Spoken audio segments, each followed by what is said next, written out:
യൂദായുടെ ലേഖനം ഒരു പഠനം. Part number 17. യൂദായുടെ ലേഖനം 11-ാം വാക്യത്തിലേക്ക് വരുമ്പോൾ അവർക്ക് അയ്യോ കഷ്ടം എന്ന് പറഞ്ഞുകൊണ്ടാണ് ഈ വാക്യം ആരംഭിക്കുന്നത്. അവർ കായീൻ്റെ വഴിയിൽ നടക്കുകയും കൂലി കൊതിച്ച് ബിലയാമിൻ്റെ വഞ്ചനയിൽ തങ്ങളെ തന്നെ ഏൽപ്പിക്കുകയും കോരഹിൻ്റെ മത്സരത്തിൽ നശിച്ചു പോകുകയും ചെയ്യുന്നു എന്ന് എഴുതിയിരിക്കുന്നു. ദൈവത്തിൻ്റെ അധികാരത്തോട് മത്സരിച്ച 3 വ്യക്തികളുടെ ഗുരുതരമായ പാപവും അതിൻ്റെ ദുരന്തങ്ങളും പഴയ നിയമത്തിൽ നിന്നും ഉദ്ധരിച്ചുകൊണ്ട് മത്സരികളായ വിശ്വാസത്യാഗികളുടെ മേൽ വരുവാൻ പോകുന്ന ദൈവകോപത്തെ ഓർപ്പിക്കുകയാണ്.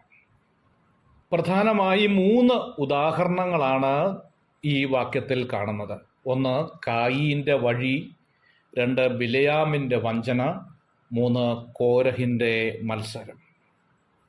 മനുഷ്യൻ പിടിച്ചുകൊള്ളേണ്ടതും പ്രായോഗികമാക്കേണ്ടതുമായ വിലയേറിയ പ്രമാണം വളരെ വ്യക്തമായ നിലയിൽ വിശുദ്ധ വേദപുസ്തകത്തിൽ രേഖപ്പെടുത്തി തന്നിട്ടുണ്ട്.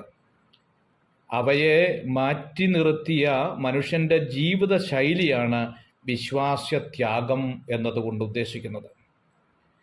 അവരുടെ മേൽ വരുവാൻ പോകുന്ന ദൈവത്തിൻ്റെ ക്രോധാഗ്നിയുടെ ഭീകരതയെ ദർശിച്ചു കഴിഞ്ഞപ്പോൾ ഭക്തനായ യൂദയുടെ അന്തരംഗത്തിൽ നിന്നും പുറത്തു വന്ന രോദന ശബ്ദമാണ് അവർക്കയ്യോ കഷ്ടം എന്നത്. ഇത് പ്രവാചകന്മാരുടെയും ക്രിസ്തുവിൻ്റെയും ഭാഷാ ശൈലിയാണ് എന്ന് തിരുവെഴുത്ത് വായിക്കുമ്പോൾ നമുക്ക് മനസ്സിലാക്കാൻ സാധിക്കും. വീഴ്ച ഭവിച്ച മനുഷ്യൻ്റെ മനസാക്ഷി യുഗത്തിൽ വെച്ച് പിറന്നു വീണ ആദ്യജാതനാണ് കായീൻ എന്ന കാര്യം നമുക്കറിയാം. രണ്ടാമൻ ഹാബേലാണ്. കായീൻ ഭൗതിക ഉന്നമനത്തിൻ്റെയും മാതൃഹൃദയത്തിൻ്റെയും സന്തോഷത്തിൻ്റെയും പ്രതീകമായിരുന്നു. ശ്വാസം, ശൂന്യത തുടങ്ങിയ അർത്ഥമാണ് ഹാബേൽ എന്ന എബ്രായ പദത്തിനുള്ളത്. എന്നാൽ കായീൻ ശാപയോഗ്യമായ മണ്ണിൽ അധ്വാനിക്കുന്ന ആദ്യത്തെ കർഷകനായി തീർന്നു.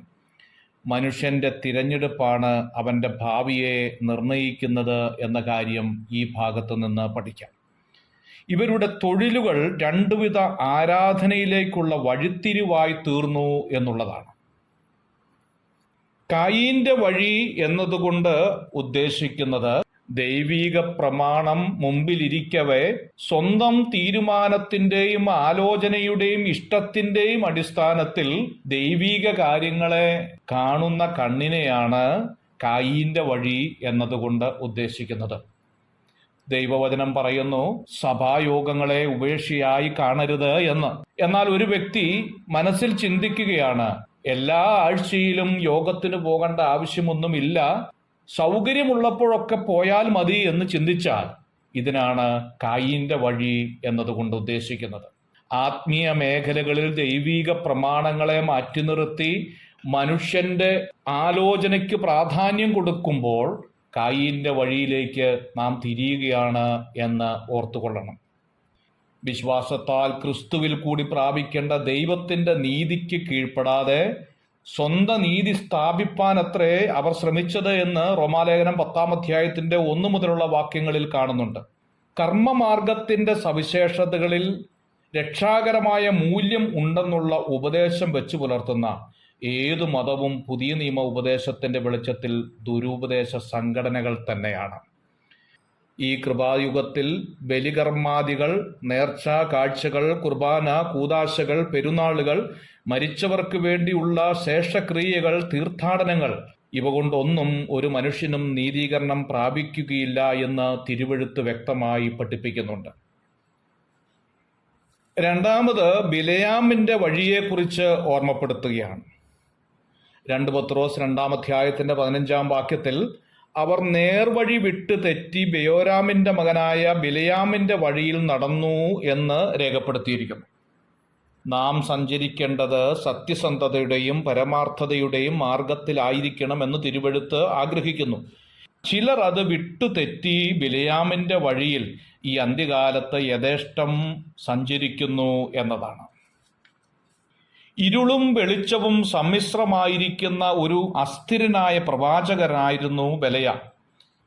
അവനൊരു പ്രശ്നക്കാരനായിരിക്കുമ്പോൾ തന്നെ ഭക്തന്മാർ മരിക്കുന്നത് പോലെ മരിക്കുവാൻ ആഗ്രഹിച്ചിരുന്നു എന്ന് ആവർത്തന പുസ്തകം 23-ാം അധ്യായത്തിന്റെ 4-ാം വാക്യത്തിൽ രേഖപ്പെടുത്തിയിരിക്കുന്നു.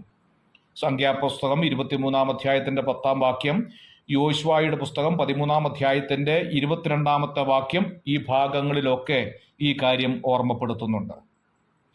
അവൻ കൂലി കൊതിച്ചു, വഞ്ചനാപരമായ സ്വകാര്യ ലാഭത്തിനായി ദൈവദത്തമായ കഴിവുകളെ ഉപയോഗിക്കുന്നത് തികച്ചും ആപൽക്കരമാണ്. God bless you.